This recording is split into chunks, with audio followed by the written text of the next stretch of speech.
Alexander Graham Bell nasceu em 3 de março de 1847, em Edimburgo, na Escócia. Curiosamente, no mesmo ano em que nascia Thomas Edison, do outro lado do oceano. 2 homens destinados a mudar o mundo de formas muito diferentes. Bell não nasceu cercado por máquinas, fios ou engrenagens. Nasceu cercado por vozes. Seu pai, Alexander Melville Bell, era um renomado especialista em fonética e elocução, criador de um sistema chamado Visible Speech, usado para ensinar pessoas surdas a falar. Sua mãe, Eliza Bell, era surda. Esse detalhe mudaria completamente o destino de Bell. Desde criança, ele aprendeu a se comunicar com a mãe, tocando sua testa para que ela sentisse as vibrações das palavras. Para Bell, o som nunca foi apenas algo que se ouve. Era algo que se entende, se sente e se decodifica. A juventude de Bell foi marcada por tragédias silenciosas. 2 de seus irmãos morreram ainda jovens, vítimas de tuberculose. Temendo perder também Alexander, a família decidiu deixar a Escócia e migrar para o Canadá, em busca de um clima mais saudável. Pouco depois, Bell se mudaria para os Estados Unidos. Essa mudança não foi apenas geográfica, foi o ponto de virada de sua vida. Diferente de Tesla ou Edison, Bell não se via como inventor no início, ele se via como educador. Bell passou a ensinar crianças e adultos surdos a se comunicarem. Ele acreditava, com convicção quase religiosa, que a fala era essencial para a integração social.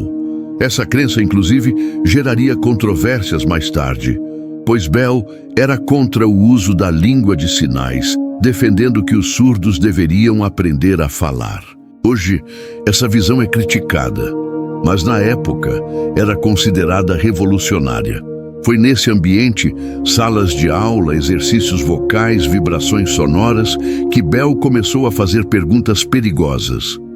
E se a voz pudesse viajar por fios? E se fosse possível falar com alguém distante? Bell não começou tentando inventar o telefone. Seu foco inicial era criar um telégrafo harmônico, capaz de transmitir múltiplas mensagens simultaneamente por um único fio. Enquanto o telégrafo comum enviava pulsos, Bell imaginava enviar tons diferentes. Som, sempre o som. Durante esses experimentos, algo inesperado aconteceu.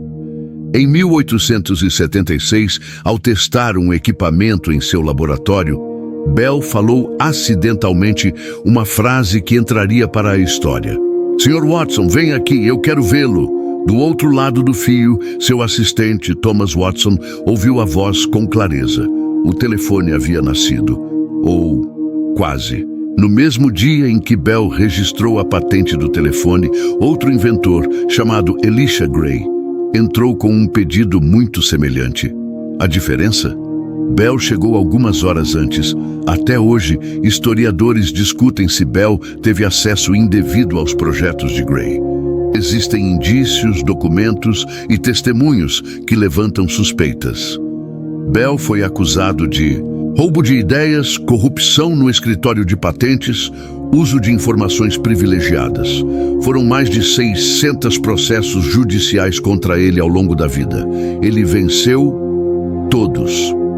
Legalmente, o telefone pertence a Alexander Graham Bell. Historicamente, a história é mais nebulosa. Independentemente das polêmicas, o impacto do telefone foi imediato e profundo.